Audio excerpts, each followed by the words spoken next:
These days, you do not have to have money to make money, which is incredibly powerful. So when I think about it, if I'm 30 and I am at a company like that, what would I do today? Well, I would actually probably sit down and figure out, what am I actually skilled at that somebody else would pay me for?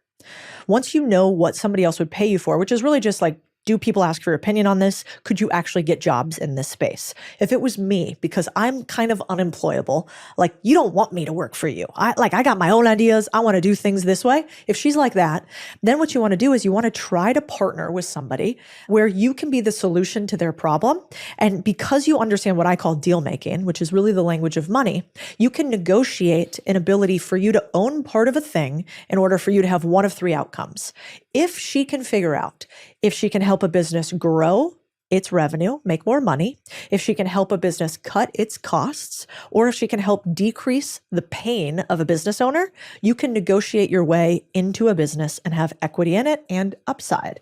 And I wish somebody had taught me that earlier, because this is what consultants do. This is what private equity firms do. This is what some of the largest institutions in the world do. I call it expertise to equity. But if I was her, I'd say, don't go find another job.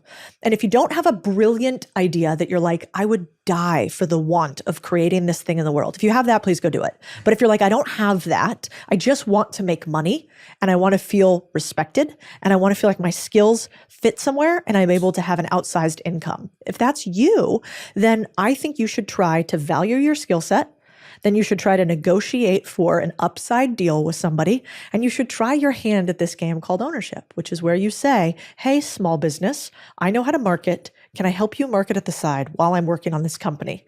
And because I help you grow your revenue by 50%, could I keep 10% of the 50% I grow? Do you think a small business owner would say yes to that? Of course they would, because there's no downside.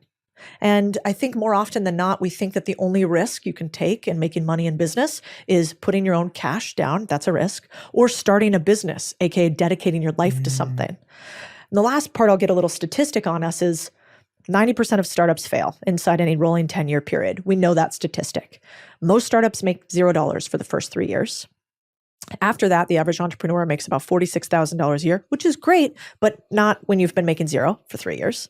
And then on top of that, we've got this nation of people who have all these bills to pay, and they are betting on hopes and dreams as opposed to realities. And so my commentary is, can you figure out how to value your skills so you can negotiate a little bit more upside for that day where you can't work anymore?